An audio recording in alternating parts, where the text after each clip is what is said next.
What actions have you taken today that provided a real, meaningful benefit on environmental sustainability? How do these good things compare to the actions that were environmentally harmful?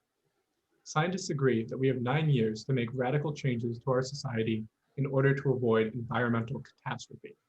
It is essential for this sustainable future that we make the sacrifices necessary to seriously reduce our carbon footprint. However, for those daily actions whose carbon emissions cannot be reduced, we need to find a reliable way to mitigate their negative effects. This problem of unavoidable emissions informs the basis for our work at Project Offset. To understand the concept of a carbon offset, just think of a bathtub. As we go about our day-to-day lives, our activities necessarily generate carbon emissions, filling our atmospheric bathtub with CO2. In areas where we cannot reduce the flow of our own emissions, offsets provide an opportunity to contribute to the balance of the bathtub. For example, the purchase of offsets in renewable energy products reduces the net flow into the atmosphere, while offsets that plant or maintain forestry projects can pull carbon out of the tub. This idea of offsetting unavoidable carbon emissions is not new. In fact, voluntary markets for carbon offsets are projected to be valued at $200 billion by 2050. However, the current providers of carbon offsets face a number of problems. They have opaque purchasing processes and a lack of community engagement, and their narrow focus and limited accountability hurts their business models. Those buying offsets don't know where their money is going or if it is even making a difference. While these limitations might be acceptable to large corporations, existing offsets fail to address the needs of colleges and universities who desire a higher level of transparency and impact. Meet Sandy Beauregard, the head of sustainability at Colby College. Sandy does her best to reduce Colby's emissions wherever possible, but struggles to reduce emissions from air travel. In order to reach Colby's carbon neutrality goal, to not raise the level of carbon in the global bathtub, Sandy looks online to find carbon offset providers. She encounters some of the current leaders in the offsetting field, such as TerraPass, and finds that, for a lump sum, she can balance the emissions from air travel to zero. Sandy has a problem, however. TerraPass's offset methods are opaque, and so she can't tell where the funds spent on these offsets are going, or who is ultimately benefiting from Colby's payment.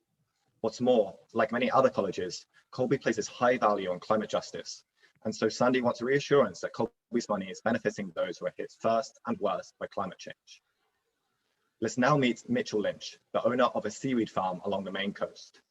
Every night, Mitch goes to bed anxious that climate conditions are devastating the stability of his business. Times are tough, and so Mitch is looking to counteract unstable climate conditions by expanding his bottom line and diversifying his offerings. Since seaweed farms have carbon removing effects, one way Mitch can achieve both of his goals is by selling carbon offsets. What if we could design an easy-to-use, transparent online interface that would connect Sandy, an interested carbon offset purchaser, with Mitchell, a carbon offset provider? This would allow both Mitchell and Sandy to meet their goals and create a mutually beneficial, ecologically sustainable relationship. And Mitchell and Sandy are not alone. There are hundreds of college sustainability departments, like Sandy's, that are looking to offset their emissions. And there's a wide variety of farmers along the Maine coast, just like Mitch, who are looking to expand into selling carbon offsets. Network effects among small liberal arts schools means that once Project Offset can provide a reliable, high-quality product for one school, others will quickly follow. Additionally, many potential agricultural offsets remain largely untapped, as current providers have failed to recognize the benefits of their locality and social impact. We will start Project Offset by targeting colleges and high schools in Maine, like Colby, with ambitious carbon neutrality goals. In the future, we will expand to connect buyers and suppliers of carbon offsets across the United States, maintaining this ethic of focusing on projects that will provide support for those who are most vulnerable to climate change. In this way, Project Offset hopes to better connect those who unavoidably produce carbon emissions. Our projects will not only remove carbon from the atmosphere, but do so in a way that is locally accountable and provides meaningful co-benefits for all of those involved. Thank you so much for taking the time to listen to us today. We're just going to leave you with some of our next steps moving forward.